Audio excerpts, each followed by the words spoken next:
Hello everyone. Hello everyone. Again, welcome back.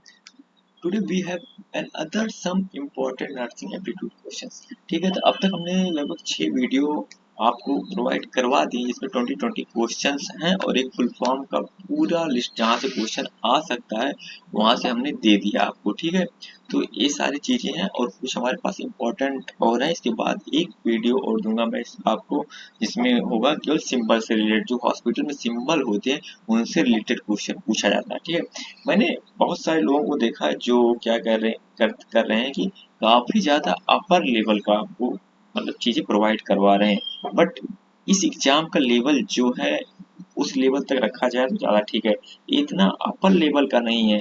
ठीक है, मैंने देखा बहुत सारे लोग पीसीबी करवा रहे हैं तो उसमें पीसीबी में एकदम अंदर घुस के नीट लेवल का पढ़ा रहे हैं, ऐसा नहीं आता क्वेश्चन, एकदम ऊपर से आता, सिंपल क्वेश्चन आते हैं इसमें। ठीक है, थोड़ा सा इंग्लिश का आपके पास पैटर्न चेंज हुआ है, इंग्लिश में 40 क्वेश्चन आने वाले हैं, तो उसके लिए आपको थोड़ा सा देखना होगा। बाकी आप एनसीईआरटी लाइन बाय लाइन पढ़ लेना, आपको आसानी से गवर्नमेंट कॉलेज मिल जाएगा, आसानी से आपका 130 प्लस स्कोर कर सकते हो, इसमें कोई बड़ी बात नहीं है। ठीक है, तो ये थी। ठीक है, चलते हैं देरी ना करते फटाफट स्टार्ट कर लेते हैं। आज का फर्स्ट क्वेश्चन है, विच of the following is the issue in nursing profession. ठीक है, options of data, strict requirement for educational institutes has to be in industrial area, must have the parent hospital, lacks syllabus of multiple disciplinary, या all of above। तो first का जो answer हो जाएगा वो all of above हो जाएगा। ठीक है, चलते हैं नेक्स्ट क्वेश्चन पे। Is authorised to do the registration of nurses, general nurse and midwifery, health worker, and क्या है BSc nursing and auxiliary nurse midwife, क्या होता है आपका एएनएम होता है as per the schedule of Indian nursing council.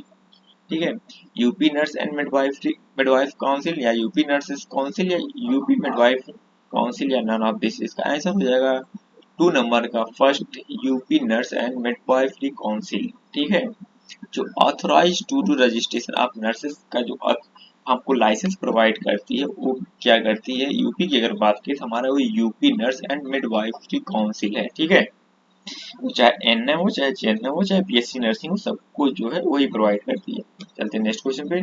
Provide direct patient care to a single patient और a group of patient, मतलब या चाहे वो सिंगल पेशेंट हो चाहे ग्रुप पेशेंट हो, उसको कौन जो है प्रोवाइड करता है care. Staff nurse, ward sister, pharmacist, pharmacist का कोई रोल ही नहीं है यहाँ पे। ठीक है, 3 नंबर का आपका ये हो जाएगा, स्टाफ नर्स जो प्रोवाइड करती है केयर, चाहे वो सिंगल हो या ग्रुप में पेशेंट हो। चलते हैं नेक्स्ट क्वेश्चन पे। What make an effective public health campaign effective. ठीक है, ग्रुपिंग मैसेजेज, या एक्टिविटी ओवर एंकरिंग, या objective around a single communication, या वेल डिफाइंड टारगेट ऑडियंस। तो आपका 4 नंबर जो आंसर हो जाएगा वो डी वाला हो जाएगा, इसमें ऑल ऑफ द हो जाएगा। ठीक है, चलते हैं नेक्स्ट क्वेश्चन पे। Which of the following nurse care for the patient outside of medical setting, मतलब जो हॉस्पिटल है उससे आउटसाइड जाके। ठीक है, अभी मैं इसके बारे में थोड़ा सा बता देता हूँ। अभी ये कल्चर इंडिया में नहीं आया, लेकिन फॉरेन में ये कल्चर जो काफी तेजी से चल रहा है कि होम, घर पे जाके केयर प्रोवाइड करना। ठीक है, तो उसको होम नर्स बोलते हैं। ठीक है, तो आपका फर्स्ट वाला ऑप्शन यही वाला हो जाएगा, होम नर्स हो जाएगा। पीडियाट्रिक नर्स बात करें तो न्यूनेटल या छोटे बच्चों के लिए जो केयर प्रोवाइड कर सकते हो पीडियाट्रिक नर्स बोलते हैं। ओटी नर्स में जो है एक, उसमें एक रूल क्या होता है कि बस क्या सर्जरी में असिस्ट करने के लिए या बहुत सारे इंस्ट्रूमेंट को अरेंज करने के लिए बहुत सारी चीजें होती हैं ओटी नर्स के लिए। और स्टाफ नर्स जो होती है वो वार्ड में ग्रुप ऑफ पेशेंट को केयर प्रोवाइड करती है। ठीक है, तो जो घर पे जाके प्रोवाइड करती है उसको होम नर्स बोलते हैं। ठीक है, मतलब अगर आप भी जा सकते हो, वैसे अगर नीड हो या वो बुलाता है तो अच्छे खासे मतलब लोग इसका पे करते हैं। ठीक है, होम नर्स का। चलते हैं नेक्स्ट क्वेश्चन पे। Which of the following health communication style makes use of patient knowledge and experience. Knowledge and experience तो थोड़ा सा टाइपिंग एरर है इसमें। ठीक है, knowledge and experience, doctor centre communication, या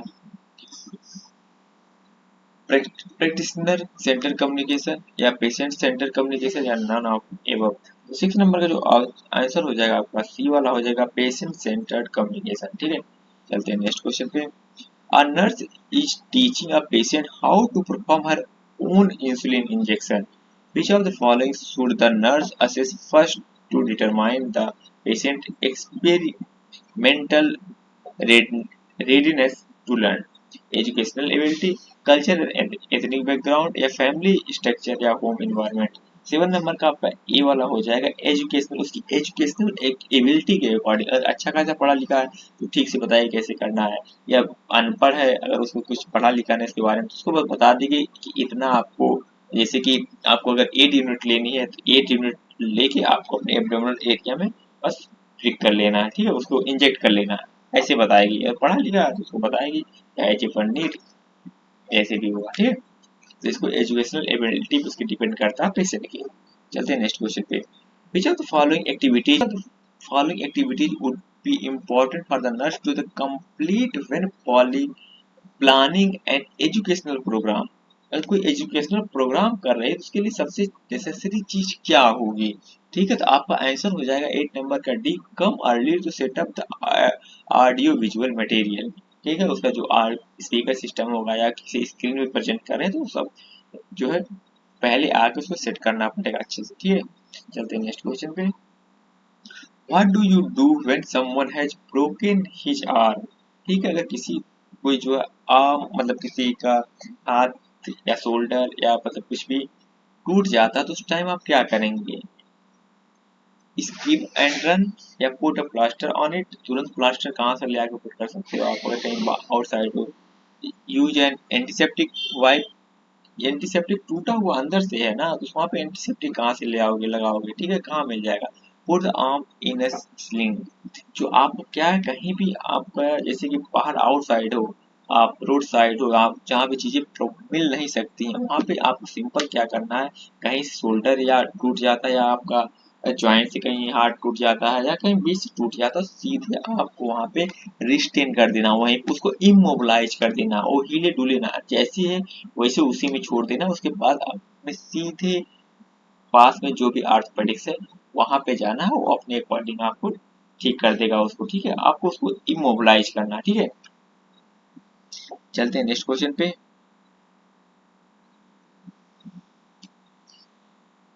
When caring for a student who is suffering from heat cramps, उसके लिए क्या करेंगे? Apply cold packs, give cool water or spotting, या help the student keep walking slowly to work the cramp out, या messages the muscle vigorously to increase the circulation।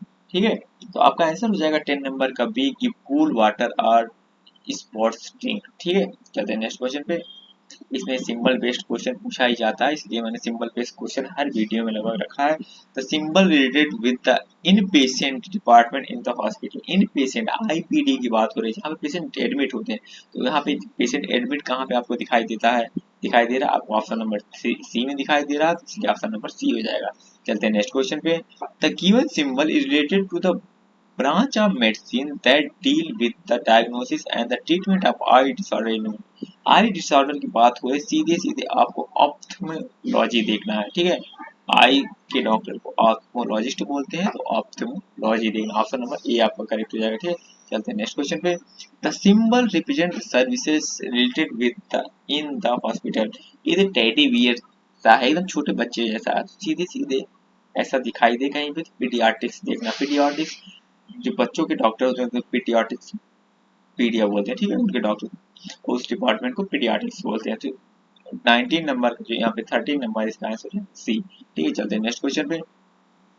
Is a specialist train in the diagnosis treatment and prevention of dental irregularity. Dental irregularity की बात है, physician नहीं, pre pre और pre dentist, orthodontist या endodontist. तो आपका answer हो जाएगा 14 नंबर का सी, आर्थोडेंटिस्ट। ठीक है, चलते हैं नेक्स्ट क्वेश्चन पे। What is the medical term used for the lungs doctor? ठीक, लंग के डॉक्टर को क्या बोलते हैं?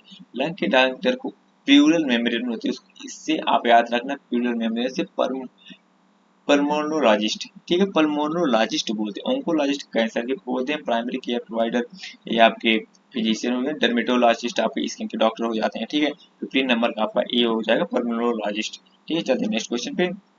विच of the following is not a goal of the national rural health mission, इसमें से क्या गोल नहीं है नेशनल हेल्थ रूरल मिशन का?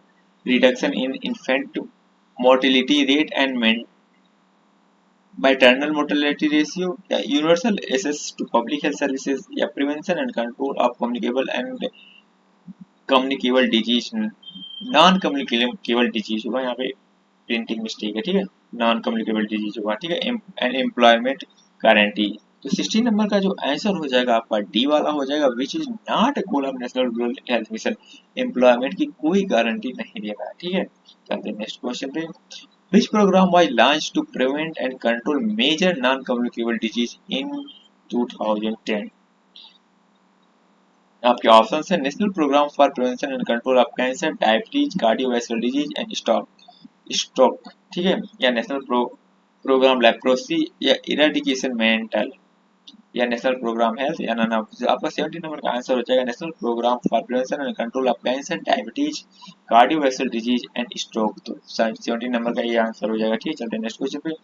विच one of the following is an objective of national iodine deficiency programme disorder control?